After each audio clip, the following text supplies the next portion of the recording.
ingin cerita sedikit, mungkin pengalaman-pengalaman kami, bagaimana sih kami bisa memperjuangkan, bisa masuk ke memilih tarekat itu, atau seperti apa sih perjalanan. Baik, saya ingin menceritakan sedikit. Mungkin Bapak Ibu juga sudah bosan dengan jam-jam yang saat ini. Mungkin biasanya orang tua sudah semakin ngantuk. Ya. Jadi saya sedikit menceritakan pengalaman kami, atau ya sharing pengalaman saya saja dengan Bruder nanti dia kecil. Baik, saya berasal dari NTT tadi. Dalam keluarga saya berjumlah 3 bersaudara, 2 orang perempuan, saya laki-laki tunggal. Kemudian saya mungkin karena faktor keluarga, dari bapak sendiri punya seorang kakak yang imam, mama juga punya seorang adik yang imam dan juga suster. Jadi mungkin karena itu saya merasa terpanggil, sehingga karena setiap kali mereka berlibur senang bermain, akhirnya saya merasa merasa diri saya itu seperti bahagia ketika melihat mereka. Kemudian mungkin seperti yang orang bilang, kalau ketika laki-laki tunggal memilih untuk jalan yang seperti ini, pasti keturunan selanjutnya tidak ada. Jadi mungkin nasib saya dulu sedikit buruk, bukan buruk tapi saya mungkin karena bukan nakal tapi ingin karena dulu ketika saya ingin masuk ke dalam kongregasi, saya silakan duduk. Ya. Juga nggak apa-apa loh. Oh iya, baik, kira Pak. Saya masih semangat. Ya baik. Dulu ketika saya ingin masuk ke kongregasi, orang tua saya itu melarang. Kemudian saya bertengkar lah. Kalau bapak, mungkin saya sempat singgung dengan bapak di rumah ini tadi dan ibu. Waktu itu saya ingin masuk, tapi mama saya melarang sekali. Kemudian saya lari dari rumah kurang lebih 3 bulan. Saya pokoknya waktu itu seperti selama 3 bulan itu saya tidak ada di rumah. Mereka kontak saya, cari saya, tapi tidak ketemu ya. Saya berlindung di salah satu teman saya. Kebetulan mereka bapaknya juga seorang pendeta, tapi saya ingin lari ke sana waktu itu. Kemudian saya membuat sendiri permohonan, kemudian pergi melapor ke pastor paroki untuk ambil surat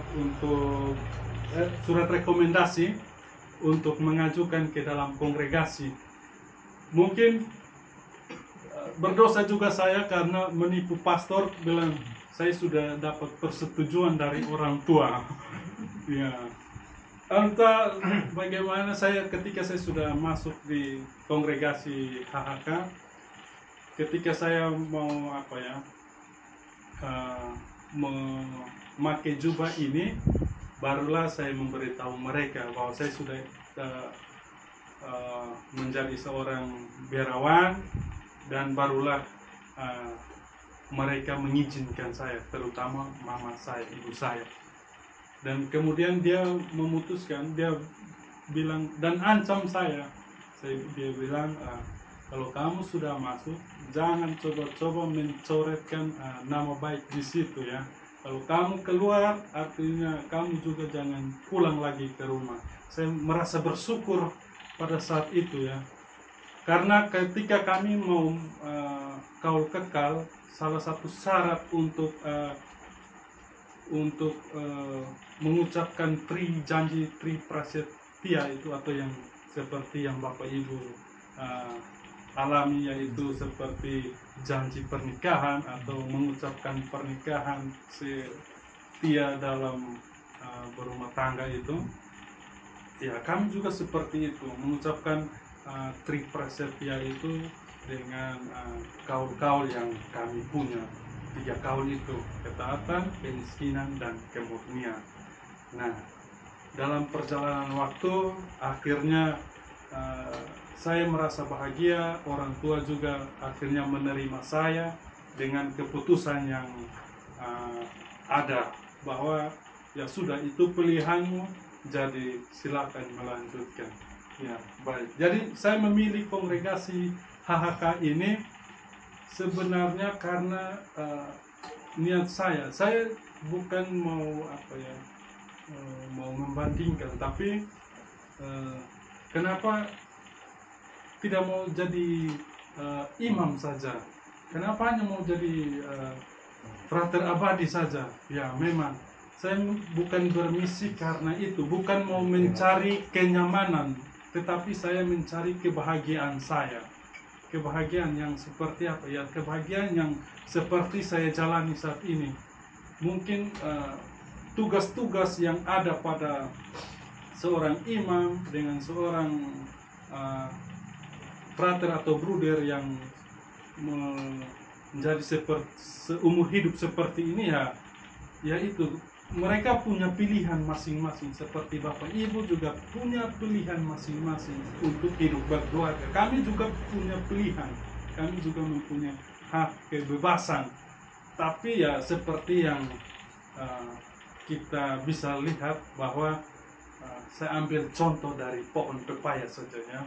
Bapak Ibu kan pernah merasakan atau makan langsung itu pohon pepaya seperti apa. Kalau buah yang kita makan pasti rasanya manis ya. Kalau daun yang kita makan pasti rasanya pahit. Begitu juga dengan kita. Manusia itu tentunya pasti ada manis, ada pahitnya. Jadi bukan saya mau mengkhotbah orang-orang tua di sini, tapi saya hanya ingin menceritakan apa yang saya rasakan, bahwa panggilan itu terkadang kita tidak bisa menerka seperti apa, tetapi apa yang Tuhan mau, apa yang kita berikan untuk Tuhan, itu yang menjadi refleksi setiap kita. Itu saja. Sekian dan terima kasih.